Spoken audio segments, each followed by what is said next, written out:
PSA Reloaded, man. It's your boy 3-Letter, man. Subscribe to the channel. Follow me on Twitter, Instagram. Y'all see where to follow your boy at. Hit the like button also. I appreciate that, man. Y'all see the title of this one, man.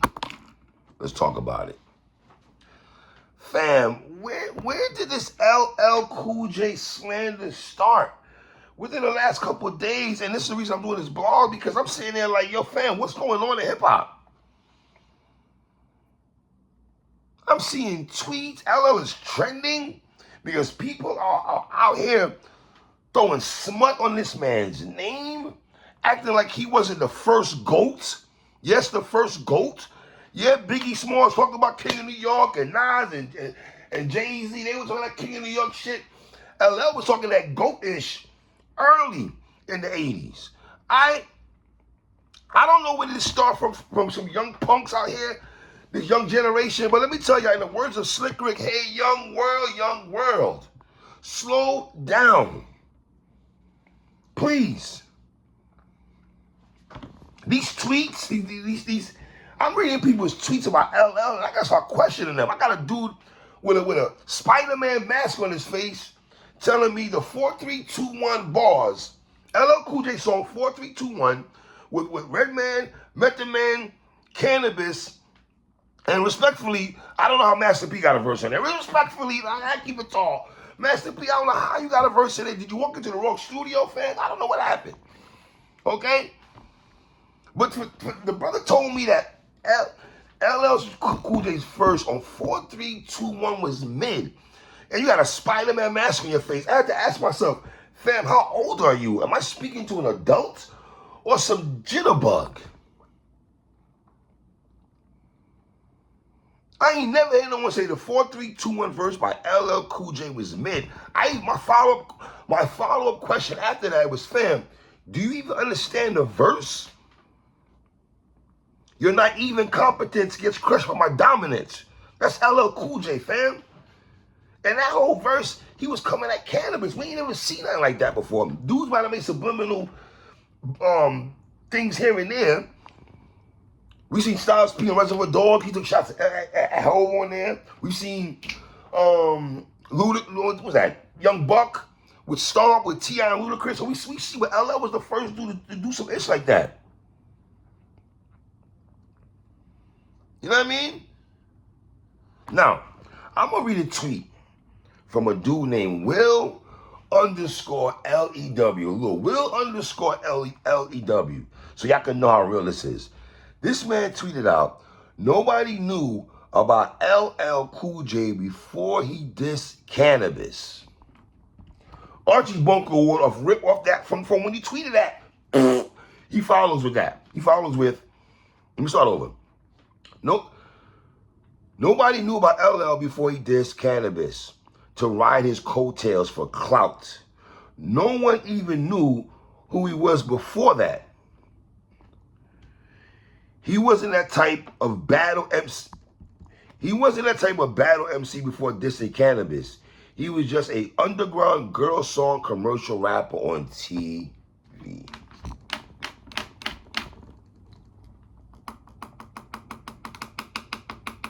Fam, for you to say that, bro, were you here for LL Cool J versus Kool Moe Dee? Were you here for that? Were you? Were you here for LL Cool J versus Kool Moe Dee? Were you here for that, sir? Let's look at your tweet for clout. Fam, are you LL this Cannabis for clout? Fam, you do understand that LL Cool J's debut album, 1985 Radio, I can't live without my radio, debuted in 1985. We didn't know who the F Cannabis was. Only Cannabis we knew was trees. My uncles in there from Jamaica was burning cannabis. That's the only Cannabis I knew in 85. Smoking out of zigzags and shit, but that's a different story for a different day.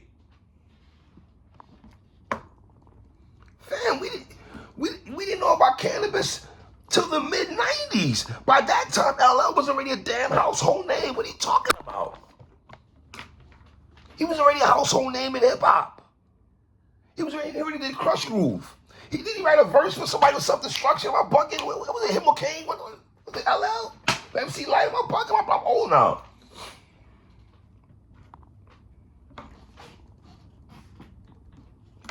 Fam, when you tweeted this tweet out about LL and everything like that, you know, your hands should have been electrocuted. Yes, when you hit send, but talking about LL, your hands should have been electrocuted. What are you talking about? You and the other dude talking about 4, 3, 2, 1 verse was mid.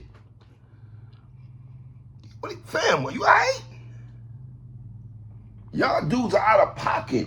Y'all be trying to diss the legends, and I can't let you do that because, respectfully, and I'm a dude from the 80s. See, a lot of niggas are saying, we know people glorify the 90s as the golden era. But let's be honest. For whatever reason, the 80s don't get that much love as it should.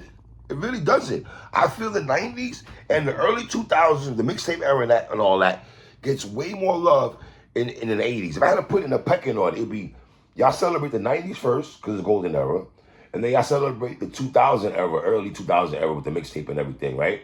And then the emergence of the South, you got Lil Wayne and all that, and T.I. and Usher, T.I., Jeezy, all that. But then y'all act like the 80s never happened. And we cannot do that. LL Cool J, for you to make a comment about cannabis, that is retarded. I'm sorry, you sound misinformed. And a person like you, I don't want to talk hip-hop with you ever in life. In fact, I might block you after this blog.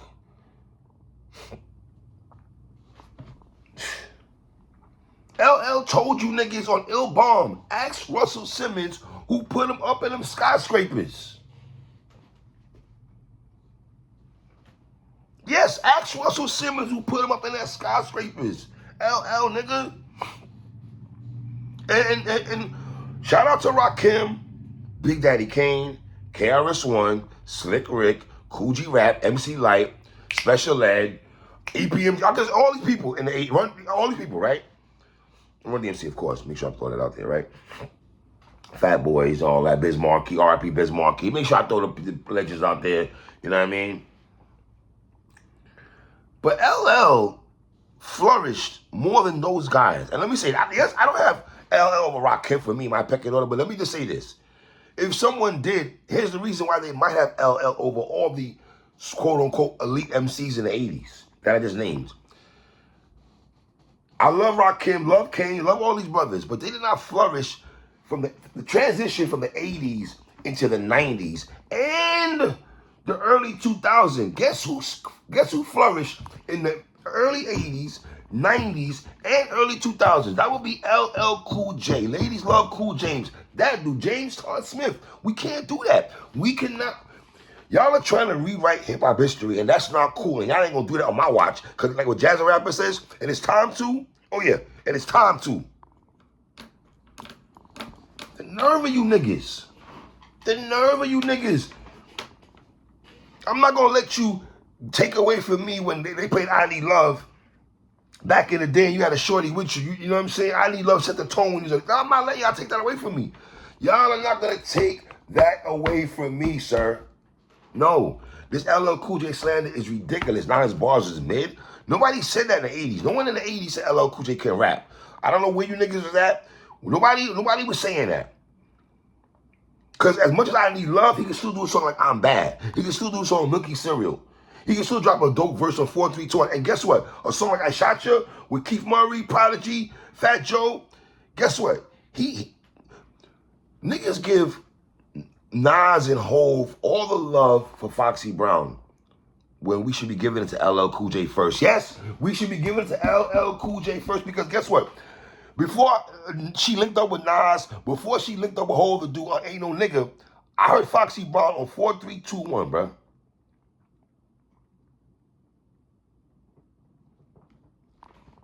Come on, son. We not doing that. Y'all niggas out of pocket. There will be no LL Cool J slander going around. We memorable verses. Come on, fam. His verse on EPMD's Rampage, the Ripper, the Master, the Overlordian, playing them scenes like an old accordion. We not doing that. His verse on 4321 with DMX. Yo, fam, wasn't that DMX first big feature? It was LL, nigga. Y'all niggas is out of pocket. Flavor in Your Ear remix? Yeah, Man's verse, she, delicious. I didn't really care for LL's verse on Flavor. Yeah, respectfully, I love you, my dude, but I thought you had, besides Biggie, I mean, Rampage, you had a better verse. Respectfully, he did. Rampage had a better verse. Okay. And Buster. What? LL's verse. And listen, the only thing LL Cool J did that I didn't particularly like is when he tried to act like he couldn't do a verses with Buster or KRS-One, like he was I gotta get Archie Bunker for that. I'm sorry, LL. I gotta get Archie Bunker for that because when the verses were going around, you was acting like these people that you couldn't do a verses with Buster or KRS-One, like they were beneath you. We're not doing that, LL. I rock with you, my dude, but knock it off, my nigga. Come on, fam. We're not doing that. And then you videotape the cannabis conversation. I didn't like that either. Besides that, you're LL, you are a GOAT. We ain't doing that. You are a GOAT, man. Respectfully. Come on, man. We went and bought them LL Cool J tapes. Not the CDs. We didn't stream them joints. We went and bought them tapes. I'm bad. Come on, my nigga. Are you bugging? Big old butt. Around the way, girl. Mama said, nah, come on, son. He got too many. His catalog is too crazy. I'm not letting y'all niggas take that away from LL, my nigga. Man, he's part of himself. Y'all niggas is out of pocket. Them tweets I'm seeing, y'all niggas is out of pocket, man. But it's your boy 3, man. Leave comments at the bottom, man.